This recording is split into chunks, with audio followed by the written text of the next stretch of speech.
Hai guys, Assalamualaikum warahmatullahi wabarakatuh. Terima kasih telah klik video ini. Jangan lupa like, komen, dan subscribe. Dan jangan lupa share ke teman-teman kalian supaya video ini lebih banyak ditonton lagi. Nah sebelumnya kalian apa kabar guys? Semoga dalam keadaan baik ya. Yang pastinya pada malam kali ini aku bakalan bawain cerita horor lagi. Semoga cerita horor kali ini bisa mengobati kalian karena aku yang jarang upload.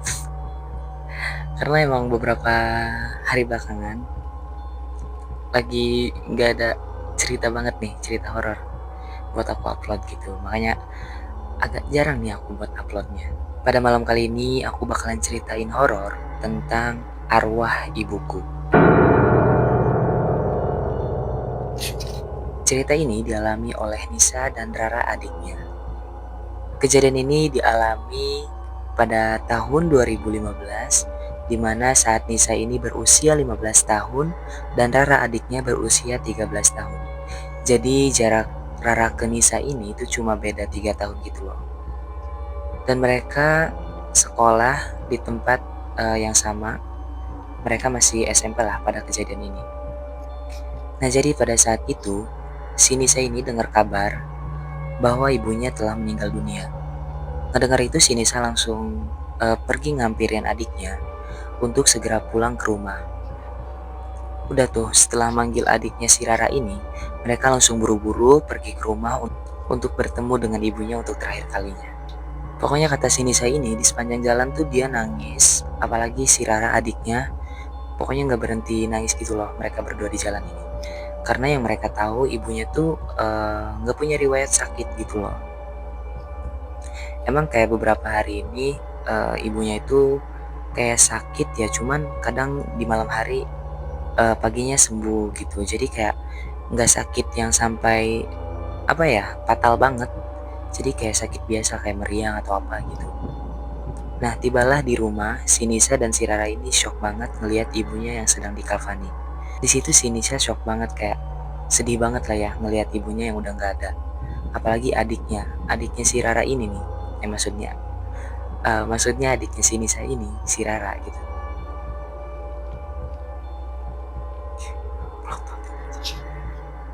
Jadi adiknya si Nisa ini, dia tuh langsung pingsan dan segeralah dibawa ke kamar gitu kan. Si Nisa tuh ngelihat di dalam isi rumah itu mereka dalam keadaan kayak sedih gitu loh. Omnya, tantenya. Cuman si Nisa ini ngelihat papanya itu kayak biasa aja. Dia tuh kayak nggak ada sedih-sedihnya sama sekali. Cuman si Nisa ini nggak ambil pusing gitu karena kan emang ayahnya ini bukan tipikal orang yang kayak menyek-menyek gitu loh. Maksudnya kayak nggak gampang sedih gitu loh. Jadi emang ayahnya itu jarang banget kelihatan sedih di depan mereka gitu. Makanya kayak emang ayah kayak gitu biasanya gitu kan kata si Nisa. Tapi si Nisa mikir lagi kayak masa sih tapi dia nggak sedih ngelihat istrinya udah nggak ada gitu kan. Udah tuh sama si Nisa nggak terlalu dipikirin. Singkat cerita, jasad ibunya telah dimakamkan dan langsunglah mereka itu menggelar tahlilan di malam harinya, di malam pertama ya. Nah, pada saat itu si Nisa ini dia tuh lagi disuruh ke dapur nih sama om tantenya gitu kan. Pokoknya sama saudara-saudaranya buat ngambil kue. Buat ngambil kue nanti buat para tamu gitu kan yang hadir untuk mendoakan ibunya. Nah, pada saat di dapur ini, si Nisa itu samar-samar ngeliat ada sosok wanita memakai baju putih, rambutnya terurai, dan dia ngeliat wajahnya itu mirip dengan sosok ibunya. Di situ si Nisa itu shock banget kayak ini aku mimpi atau enggak gitu kan kata si Nisa. Dia menggisikkan matanya lagi, pokoknya kayak dipejamkan lagi tuh matanya dan dilihat betul-betul ini benar atau enggak gitu kan. Nah pas dilihat lagi sosok itu tuh udah nggak ada di depan si Nisa. Terus si Nisa mikir kayak mungkin aku halu lagi nih karena mungkin aku kepikiran gitu kan sama ibu, makanya kayak aku ngelihat penampakan sosok ibu ini gitu. Udah tuh sama si Nisa nggak terlalu dipikirin. Akhirnya dia kayak ngambil kuenya dan langsung disajikan kepada tamu yang mau mendoakan ibunya gitu. Dah tuh lanjut ke besok malamnya. Di hari kedua ini mereka tuh nggak ngalamin gangguan sama sekali. Jadi kata si Rara itu gangguannya itu di malam-malam ganjil. Jadi gangguannya kalau nggak salah kata si Rara itu di malam pertama, malam ketiga, dan malam ketujuh. Di malam kelima nggak ada gangguannya. Jadi kayak di malam ke-1, kedua, dan ketujuh. Ke-1, kedua, dan ketujuh. Ke-1, ketiga, dan ketujuh. Jadi cuman di tiga eh, jadi cuman di 3 malam itu mereka tuh ngalamin gangguan. Dan puncaknya itu di malam ketujuh. Nah, singkat cerita ini di malam ketiganya dulu ya. Nah, jadi di malam ketiga gelar tahlilan itu, si Rara, adiknya si Nisa ini, setelah tahlil ya, jadi tahlilan itu udah selesai, si Rara ini tuh kecapean banget. Jadi dia pengen langsung tidur gitu kan ke kamarnya. Udah tuh, si Rara langsung ninggalin semuanya, pokoknya dia langsung pergi ke kamar dan langsung tidur gitu.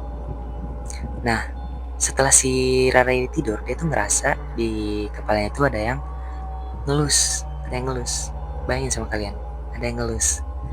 Terus si Rara ini kan penasaran gitu ya, siapa nih yang ngelus kepala gue gitu, gue apa ya, siapa nih yang ngelus kepala aku gitu kan. Terus si Rara tuh buka matanya sedikit-sedikit, kayak samar-samar dia ngeliat sosok ibunya. Wajahnya pucat, rambutnya terurai. Terus dia kayak ngelus si Rara dalam keadaan menangis. Ngeliat itu si Rara bukannya takut, tapi dia kayak senang banget gitu bisa ketemu ibunya lagi. Gak tahu kenapa. Si Rara juga ngerasanya ini antara mimpi sama nyata gitu. Kebayang gak sama kalian? Maksudnya kayak ini tuh antara mimpi dan juga nyata. Dia nggak tahu nih nyata apa mimpi gitu. Dia nggak tahu. Pokoknya si sosok ibunya ini bilang sambil menangis, "Nah, jaga diri kalian baik-baik ya." kayak gitu. Dan setelah bilang itu, tiba-tiba sosok itu hilang. Dan ternyata si Rara itu cuma mimpi. Akhirnya dia bangun. Dia kayak, kok bisa ya aku mimpiin ibu? Apa ibu nggak tenang ya? Gitu kan. Karena si Rara ini tiba-tiba banget gitu kan dimimpiin. Cuman dia mikir lagi kayak, mungkin karena aku kepikiran aja kali ya, karena baru aja kehilangan ibu gitu. Makanya si Rara kayak mikir lagi, ini cuma kebetulan aja kali gitu. Nah, ini nih puncak dari gangguan si sosok ibu ini. Dan di malam ketujuh ini bakalan menguak fakta yang mencengangkan. Jadi pokoknya kayak plot twist banget nih. Simak nih ya sama kalian. Nah, di malam ketujuh ini, saat orang-orang mulai mengaji untuk mendoakan ibunya ini, tiba-tiba si Rara teriak kenceng banget. Dia teriak kenceng banget sampai orang-orang itu kaget gitu kan, sampai ngehampirin si Rara ini. Dan pas dilihat, bener aja, si Rara ini mengalami kesurupan. Di situ dia ketawa-ketawa, dia juga nangis gitu, pokoknya macam-macam lah. Terus dia itu bilang kalau dia adalah sosok dari ibunya sini sesama si Rara. Jadi si sosok yang merasuki tubuhnya si Rara itu ngaku kalau dia adalah ibunya mereka. Terus si sosok ini bilang, "Kenapa kalian ngelakuin ini kepada saya? Saya tahu kalian menginginkan anak saya. Tapi kenapa harus saya? Kenapa harus saya yang harus mati?" dia bilang kayak gitu. Di situ kita bingung banget sama apa yang dikatakan si sosok ini. Terus Pak Ustadz nanya gitu kan sama si sosok ini, apa nih maksud dari perkataan kamu? Dan apa yang dilakuin gitu? Terus si sosok ini bilang lagi. Terus dengan marah si sosok ini bilang, Merekalah yang membuatku mati. Merekalah yang membuatku mati dan dijadikan budak jin. Kata si sosok ibu ini sambil menunjuk om dan tantenya si Nisa. Penasaran kan apa yang dilakuin sama om dan tantenya si Nisa ini? Jadi setelah ditunjuk itu, tantenya ini tuh kayak ketakutan gitu loh. Terus si Nisa sama ayahnya nanyalah ke si tante ini, apa yang udah kamu lakuin nih sampai sosok ibu ini gak tenang dan marah kepada kalian? Terus dengan lirih si tantenya ini bilang, maafin aku mbak, aku juga gak ada niatan buat nyelakain kamu, tapi gak ada cara lain buat aku ngambil kedua anak kamu. Aku udah terlanjur sayang banget sama kedua anak kamu mbak. Aku udah menganggap mereka sebagai anak aku, kata si tantenya ini. Jadi kata si tantenya ini, si tante ini tuh pengen banget si Nisa sama si Rara itu diadopsi jadi anaknya om dan tantenya gitu. Karena kayak dia udah sayang banget, dan katanya om dan tantenya ini udah dicek ke dokter tuh kalau mereka gak bakalan punya anak gitu, atau dalam artian kayak mandul atau apa gitu ya. Jadi mereka pokoknya nggak bisa punya anak, sampai akhirnya tuh mereka itu ikut mengurus si Nisa sama si Rara dari kecil banget nih. Makanya kayak si Nisa sama si Rara tuh udah nganggap om tantenya itu kayak ayah dan ibunya itu, kayak ayah dan ibunya gitu loh. Jadi kayak udah, ini tuh kayak ada ibu, ada mama, ada papa, ada bapak gitu loh, ngerti gak sih? Jadi kayak mereka tuh punya dua orang tua gitu loh. Jadi udah, pokoknya udah gini banget lah si Nisa sama si tante dan omnya itu. Nah waktu itu si tantenya juga bilang kayak tante ini pernah minta izin lah ke ibunya si Nisa ini buat ngambil si Rara, adiknya. Mbak, boleh gak kalau Rara aku yang ngerawat aja? Kak, sedangkan Mbak ngerawat Nisa. Di situ tentunya ibunya si Nisa ini nolak lah. Dia kayak, ada hak apa kamu ngambil si Rara gitu kan? Mereka berdua ini anak saya. Saya tahu kamu mengurus mereka dari kecil, tapi kamu gak punya hak buat ngambil salah satu dari mereka. Kamu mending adopsi dari panti asuhan aja.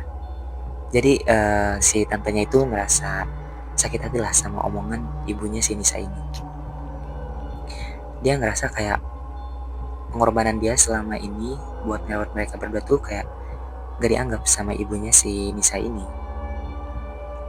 Ya lagian siapa juga kali ya yang mau anaknya tuh diambil sama orang lain, walaupun saudara kita sendiri gitu kan.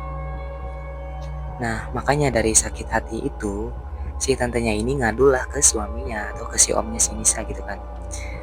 Pokoknya dia nyeritain gini sampai akhirnya mereka berdua tuh sepakat buat nyantet ibunya si Nisa.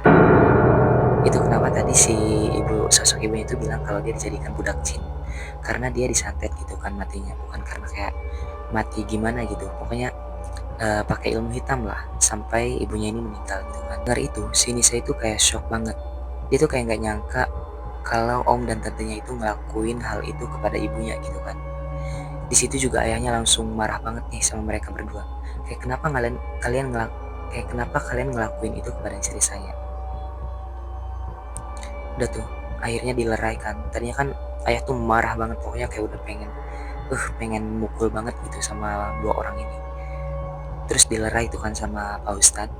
Terus Pak Ustadz tuh bilang kayak, kalau sosok ini mau keluar dari tubuhnya si Rara, kalian harus minta maaf sekarang juga sama ibunya si Rara. Nah udah tuh, om dan tantenya itu dalam keadaan takut dan sedih juga kali atau menyesal atau apa, nggak tahu juga. Pokoknya mereka menangis banget, minta maaf lah sama ibu aku, kata si Nisa. Terus kayak mereka bilang kayak, Mbak, maafin aku nggak ada niatan kok buat nyelakain kamu. Aku hilaf, kata mereka kan. Terus si sosok yang ada di dalam si Rara ini, dia tuh menangis kayak, kenapa kalian jahat, kenapa kalian jahat, kenapa kalian jahat. Dia cuma bilang kayak gitu. Terus dia bilang lagi, sebenarnya aku nggak mau kayak gini. Aku juga pengen pergi dengan tenang. Aku minta sama kalian buat doain aku, biar aku nggak dijadikan budak jin lagi. Tolong doain aku, tolong doain aku, tolong doain aku. Pokoknya sampai kayak 7 kali mengulang kalau si sosok ini pengen didoain gitu, biar pergi dengan tenang. Sampai akhirnya si Rara pingsan dan dia siuman dalam keadaan yang udah sadar gitu, udah dalam tubuhnya si Rara lagi. Di situ kayak, nah dari kejadian itu keluarganya si Nisa ini, Nisa, Rara dan ayahnya, mereka tuh kayak mengasingkan om dan tantenya ini. Pokoknya kayak, aku udah nggak mau berhubungan lagi nih sama om dan tante ini gitu kan. Walaupun mereka udah minta maaf gitu kan, aku masih ngerasa sakit hati aja gitu, karena mereka udah nyelakain ibu sampai ibu meninggal. Nah jadi kalau kata si Nisa sebenarnya alasan om dan tantenya itu ngelakuin itu ke ibunya ternyata bukan kayak cuman pengen aku sama si Rara aja, tapi katanya kayak ada harta warisan lah yang mereka rebutkan gitu. Kayak ya saudara lah gitu ya, pasti masalah tanah atau apa gitu. Makanya mereka rela ngelakuin itu ke ibunya si Nisa dan si Rara ini.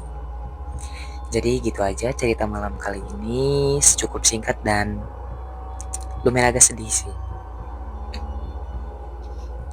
Aku ngingetin lagi buat kalian, jangan main ilmu gaib atau kalian melakukan perjanjian dengan setan. Karena ujung-ujungnya pasti kalian juga bakalan kena. Percaya deh. Oke, jadi malam ini hanya itu yang dapat aku ceritakan. Next kita cerita apa lagi? Jangan lupa tulis di kolom komentar kalian mau bahas apa, atau kalian bisa DM ke IG aku, nanti aku tulis di deskripsi ya. Sekali lagi aku ingetin, jangan lupa like, komen, dan subscribe video ini. Jangan lupa share ke teman-teman kalian supaya videonya lebih banyak ditonton lagi. Oke, see you next video. Bye bye guys.